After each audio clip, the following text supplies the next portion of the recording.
this flute. I can't keep myself from dancing. Come on, Lalita. Come on, Vishaka.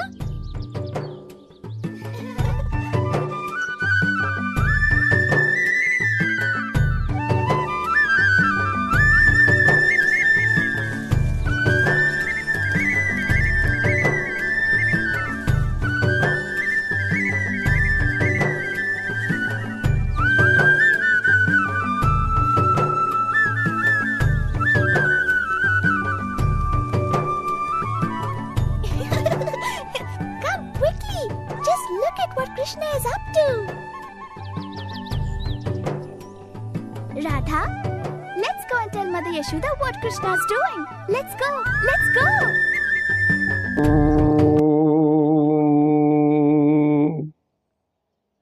Srimannarayana రక్షమాం రక్ష. జై శ్రీమన్నారాయణ. పుష్పాలు పూయగానే 9 వస్తాయి, సీతాకోక చెవులు వస్తాయి. అవన్నీ వచ్చి 9 ఆ యొక్క పుష్పాల మీద వాలి అందులో ఉండే తేనెను తాగేసేసి, తాగిన వెంటనే తేనె అయిపోయింది కదా, వెళ్ళిపోతుంటాయి.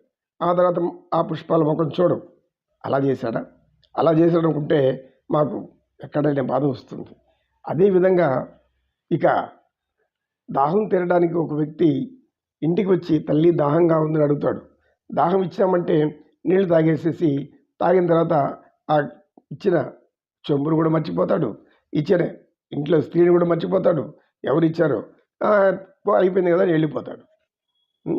ఇంకా ఇంకా చెప్పాలంటే నదీ జలం ప్రవహిస్తూ ఉంటుంది. నదీ జలంలో నీళ్లు వెళుతూ ఉన్నప్పుడు ఆ జలంలో ఉండేటువంటి అనేక జంతువులు, చేపలు, కప్పలు ఇవన్నీ ఉంటాయి కదా నీళ్ళల్లో. ఇవన్నీ ఆ నీళ్ళలో ఆనందిస్తుంటాయి.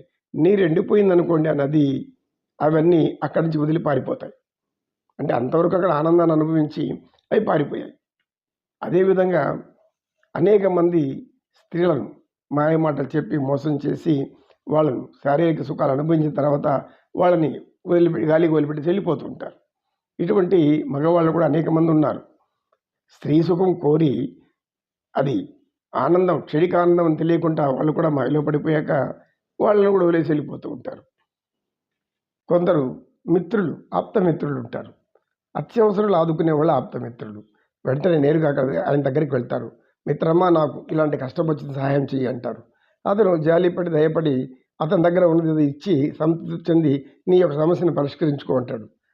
సమస్య పరిష్కారం అయిన వెంటనే మళ్ళీ ఆ స్నేహితుడిని మర్చిపోతారు. ఆయన ఇచ్చినటువంటి దానాలను కూడా మర్చిపోతారు. ఆ స్నేహితుడిని ఇంకా అసలు పట్టించుకోరు. అదేవిధంగా ఈ యొక్క వేశ్యలు ఉంటారు.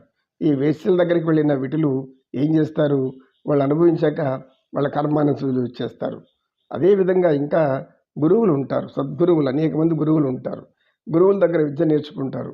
అన్నీ నేర్చుకొని గొప్పవాళ్ళైన తర్వాత గురువు ఏమి, నువ్వెవరు నాకేమి, నేనే ఇప్పుడు గురువుని అని చెప్పుకునే వాళ్ళు కూడా ఉంటారు. ఆ గురువు దగ్గరికి మళ్ళీ రానే రారు. అలాంటి వాళ్ళు కూడా ఉంటారు. ఇలా అనుకున్నాడా మమ్మల్ని ఏమన్నా? మేము ఇలా అనేక విధాలుగా అనుకోవాలి. అతని గురించి ఏమనుకోవాలి చెప్పండి, మీరు చెప్పండి. ఉద్దమ ధర్మం అడుగుతారు. అదేవిధంగా అనేక మంది గృహస్థులైతే ఏమి, ఉన్నతమైన వాళ్ళైతే ఏమి, పామరులైతే ఎవరైతే ఏమి, అనేక పూజలు చేయడానికి అనేక మంది వస్తారు. ఆ పూజలు చేశాక ఆ పూజలంతా అయినాక వాళ్ళ మనసంతా ఏముంటుంది, పూజలు అయినాక ఎంత ఇస్తారు, దక్షిణ ఎంత ఇస్తారయ్యరా అని ఆలోచిస్తారేమో. అలా ఇచ్చే సరే చివరికి అంత అయిన తర్వాత వాళ్ళ చేతిలో వాళ్ళకి ఇవ్వాల్సిన దక్షిణం లేదంటే ఇంకేదో బహుమానం ఇచ్చామంటే ఆ తర్వాత ఆ ఇంటి మొహం చూడరు, వాళ్ళు కూడా చూడరు, పట్టించుకుని వెళ్ళిపోతారు. ఎందుకు, ఆయన పని అయిపోయింది, దక్షిణ చేతిలో పడింది, ఇంకెందుకు అక్కడ వెళ్ళిపోతారు. కొంతమంది ఆశీర్వదించుకోవడం మర్చిపోతారు. ఇలా అనేక విధాలమైనటువంటి మానవులు కానీ ఎవరైనా కానీ సంఘటనలు ఉన్నాయి. అనేక పక్షులు, ఈ పక్షులు చెట్లలో ఎందుకుంటాయి, చెట్లను ఆశ్రయించి ఎందుకుంటాయి అంటే చెట్ల ఫలాలు ఉండే చెట్లలే చూసుకుంటాయి. ఏ జామ పండు, మామిడి పండు, ఇలా అంటే అనేక రకాల ఫలాలు ఉంటాయి. ఈ ఫలాలు ఉండే చెట్ల మీద వాలుతాయి, ఆడ గూడు పెట్టుకుంటాయి.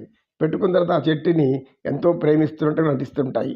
ఈ పక్షులన్నీ ఏం చేస్తాయి, తాము ఆ పండ్లను తిని రుచి మరిగిన తర్వాత ఆకులన్నీ రాలిపోయిన తర్వాత చెట్టు ఎండిపోతుంది తెలిసగా ఆ తమ గూటిని వదిలేసి వెళ్ళిపోతాయి. అలా చెట్టును పట్టించుకోవు. ఇలా విశ్వాసం అనేది ఈ పక్షులకి కానీ ఇలా ప్రకృతిలో ధర్మమే ఇలాగే ఉంది.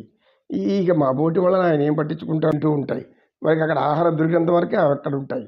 అక్కడ ఆహారం సరిలేదు అంటే అరణ్యాన్ని విడిచిపెట్టి ఇంకొక దగ్గరికి వెళ్ళిపోతుంటాయి, ఇంకొక అరణ్యానికి వెళ్తుంటాయి. పక్షులు ఏ విధంగా ఇంకొక ఆశ్రయం చూసుకుంటారో ఆ విధంగా.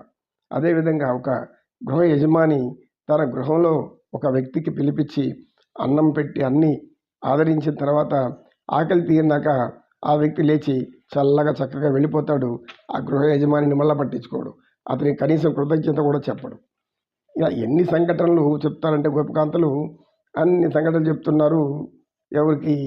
ఉద్ధవునికి.